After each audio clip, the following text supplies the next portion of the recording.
I am Brian Ritchie, bass player for Violent Femmes. Great. And Brian, normally when I'm talking to musicians, they're not from Milwaukee, and we're in Milwaukee, or they didn't grow up here.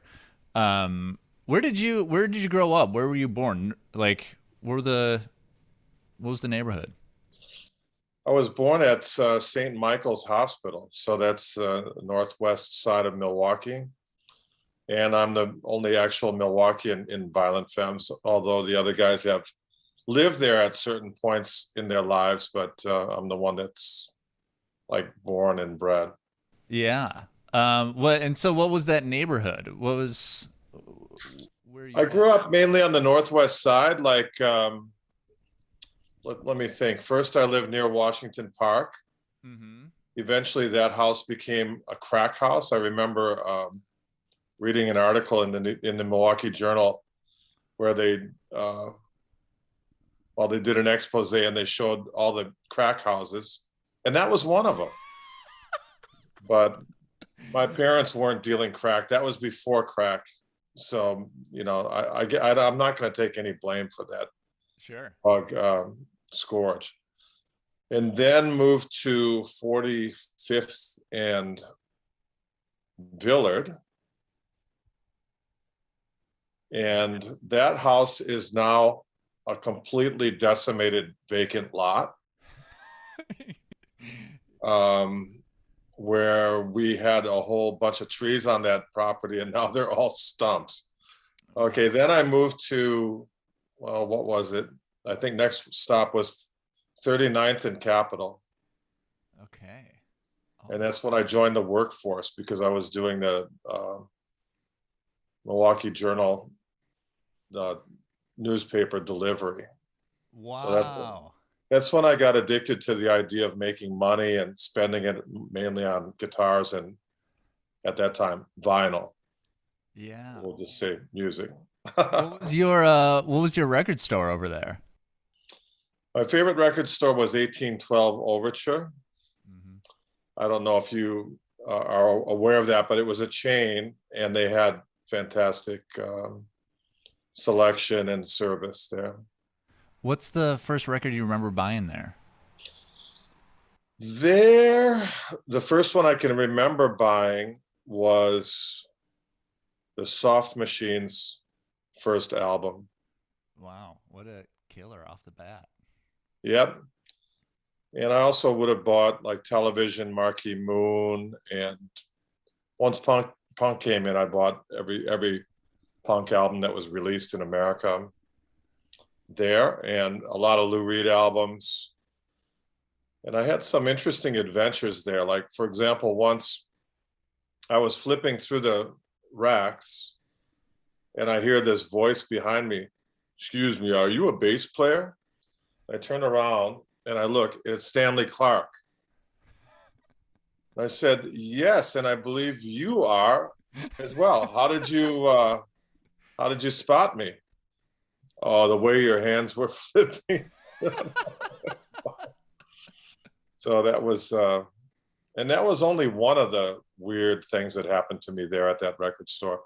Back then, record stores were pretty much like the hangout because, first of all, you didn't have to spend anything. You could just go there and hang out. I mean, I think they probably got pretty bored with me going there 7 days a week and maybe spending money one day a week. Oh, But that's the way it was, and listening to new music and deciding what to buy next. give me another weird story that happened at Overture. Well, there was another time when I walked into the shop and I was wearing a top hat and a trench coat and I think like a paisley pants. And I was dressed pretty weird. Hmm. This was when I was about 16 or 17. And then they said, "Oh, thank God you came here. Now we have a winner." I said, "Winner of what?" "Well, we're having a costume contest, and the winner gets an entire Beatles catalog, and nobody came. So you're the first one that has come here dressed in a costume. I said, this is not a costume. This is the way I'm dressed. They said, okay, it's okay. You get the Beatles catalog, because they wanted to have a winner, and I guess nobody attended the contest. And so you got the catalog. Yes, that's right. So I got the Beatles catalog. Right on. Was that of interest to you at the time? Yeah, I love the Beatles. My parents reminisce about when the Beatles were on the Ed Sullivan Show, and they said that I was only about 3 years old at that point. But just like everybody else in our generation, apparently, I don't remember it, but they said that I went That's awesome. ape shit. Well, it's the 30th anniversary of Why Do Birds Sing, and where does in the history of Violent Femmes, where is the band at the time when you recorded that record? Well, we made 3 albums in fairly quick succession, which were the first album, which is still it's still our most popular album, and then followed by Hallowed Ground, which was an immediate wet blanket that was tossed over our recording career. A lot of people did not understand that album.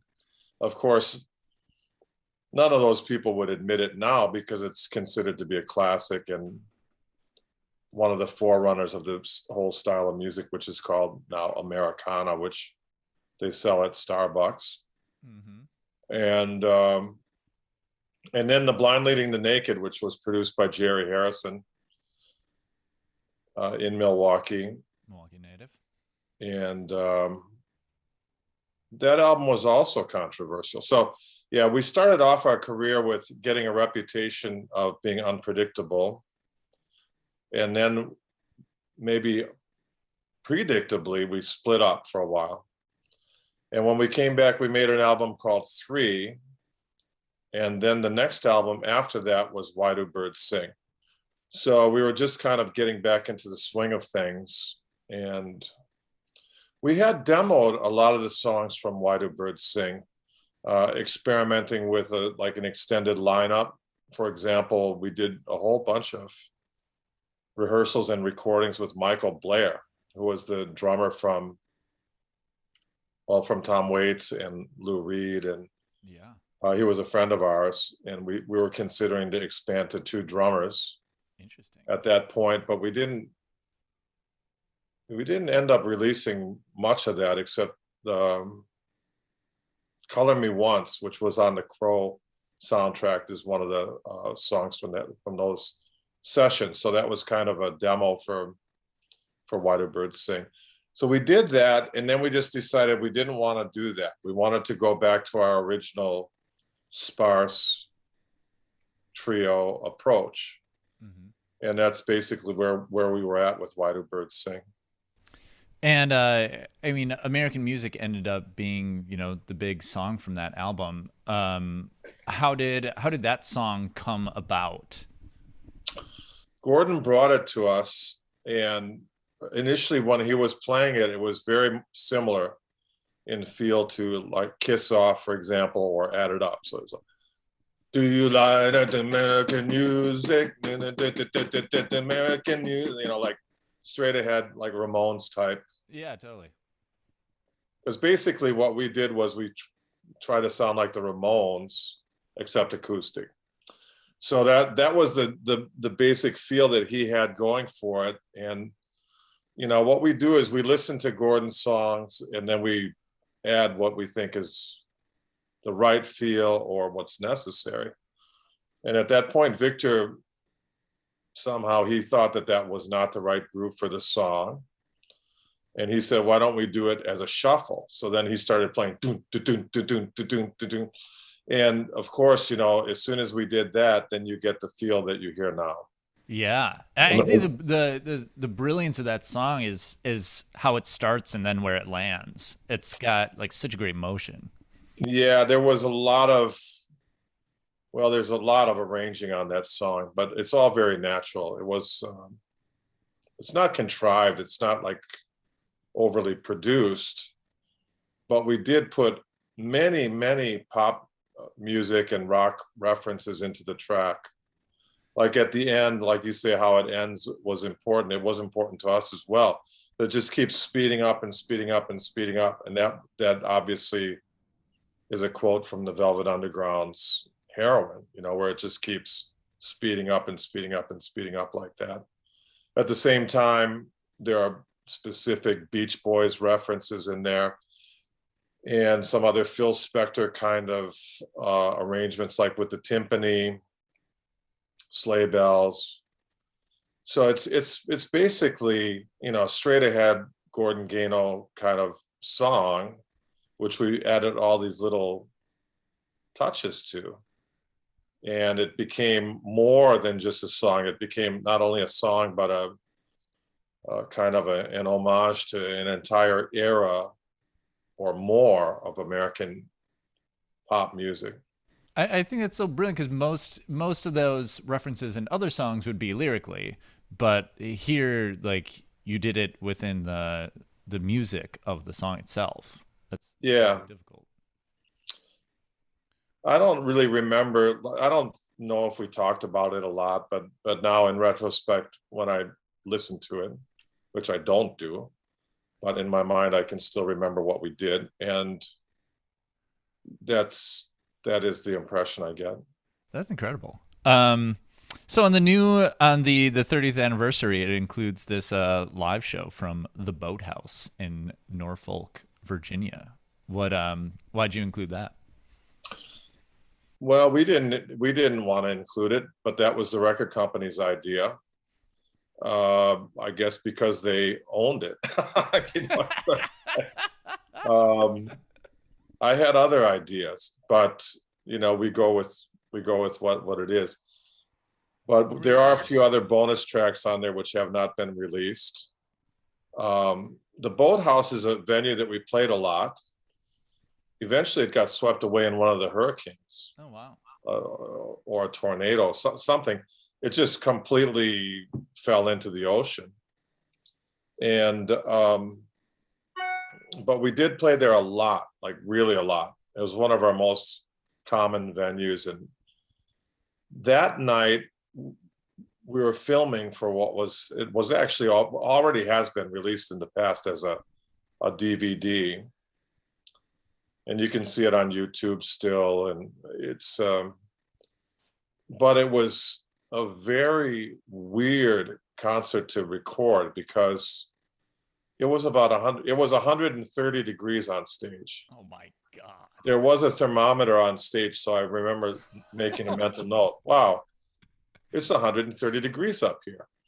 But we played for about 90 minutes or 2 hours because we wanted to get as much material as possible. Wow. We had the multi-track recorder there and a whole film crew and stuff. So, there was no turning back. So we just had to soldier on with that gig. Wow. And it was hellacious. I bet. Brian, what were some of your ideas for the record, for the expanded? What did you want to do? Well, there are other things that we could have done. There was an alternate mix that Michael Beinhorn did with us. And I think that the American music outtake from that mix session is there, but the whole album was mixed like that. So we could have done that. And then, as I said, there were the songs with Michael Blair. Yeah. So, it's possible that we could revisit some of that stuff and put it out digitally, I guess. So we talked about like why birds sing, why do birds sing, where it was like coming in, what was it coming out now, like looking at it retrospectively, like what did that album do for the Femmes? Well, American music coincided with pretty much the heyday of MTV. So even though we didn't have one of the massive MTV hits like Sledgehammer, there were a number of them that you could not possibly avoid. We did get decent airplay on MTV, so that brought us to a whole new audience. And it coincided also with Lollapalooza and some of the other big alternative rock festivals, which came about at that time. So things were changing in the industry, and it was moving towards what we had been already doing for about 10 years. Other bands who came out slightly before that, like, for example, Nirvana or Green Day, you know, like they didn't have to put in as many years as we did to get to the point where punk or something resembling punk was commercial and starting to, you know, get into the mainstream.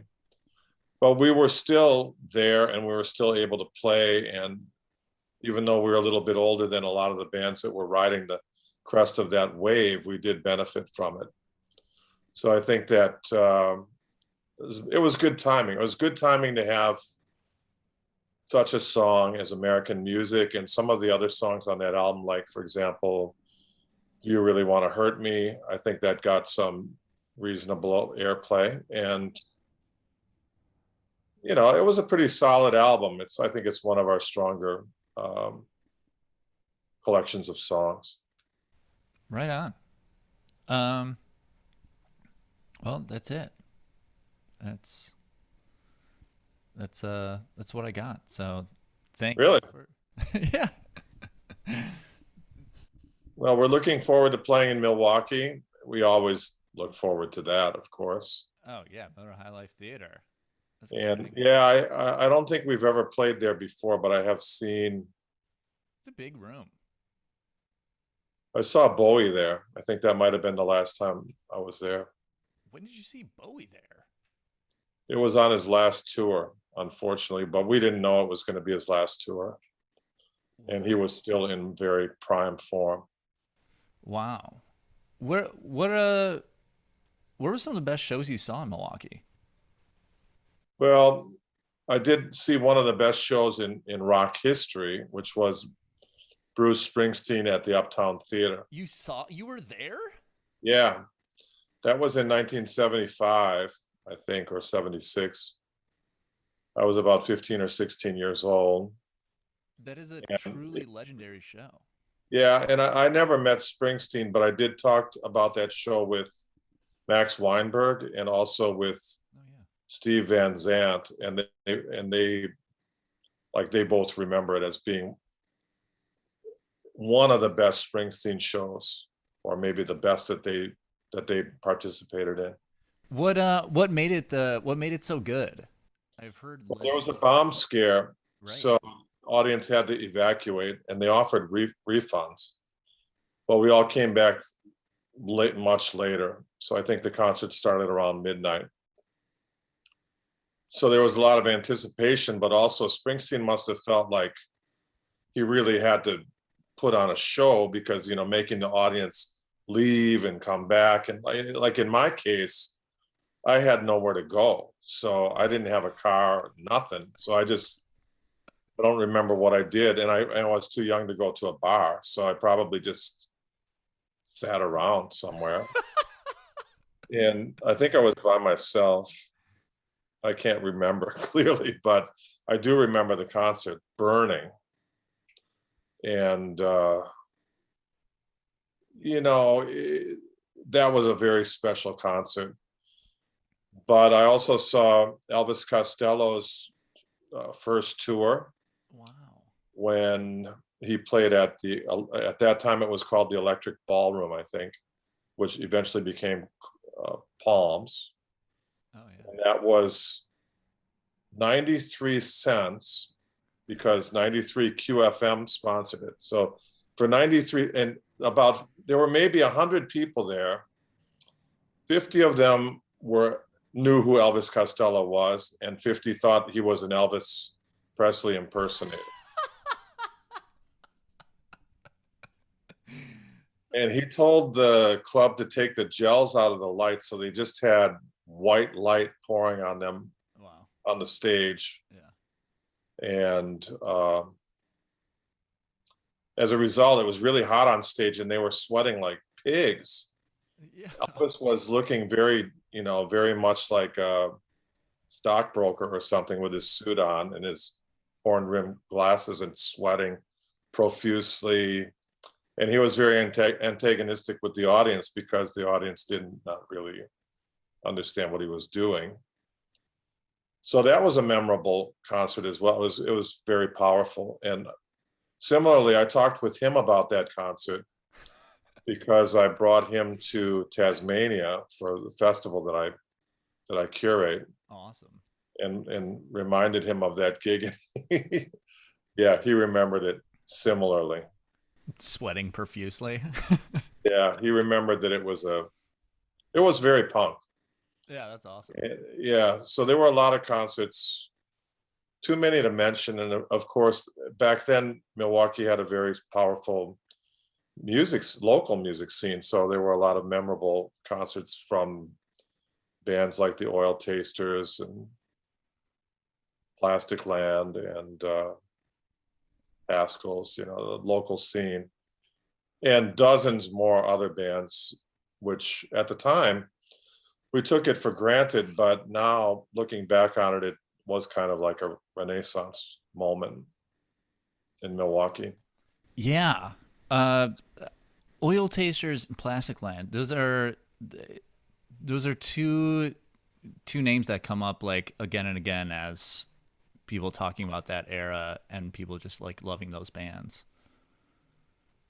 Well, I was in Plastic Land for a very brief moment, but then I was in Plastic Land and Violent Femmes at the same time, and I chose to go with the Femmes, which Wow. was probably a shrewd decision. But Plastic Land is still a phenomenal band.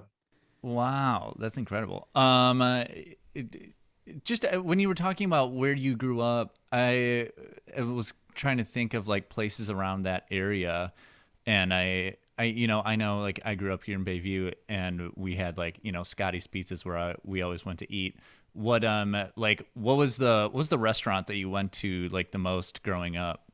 That maybe. Yeah, we also had pizza, which was Ned's Pizza. Oh yeah. Yeah, it's classic. Oh, that's so good. There were not, I mean, look, there was not a strong culinary scene in Milwaukee, especially not on the Northwest side. Yeah. But Ned's Pizza is a good shout. All right. Brian, thanks for talking. Thanks for. See you in a few weeks. Yeah. I'll see you. All right. See you, bud. Bye.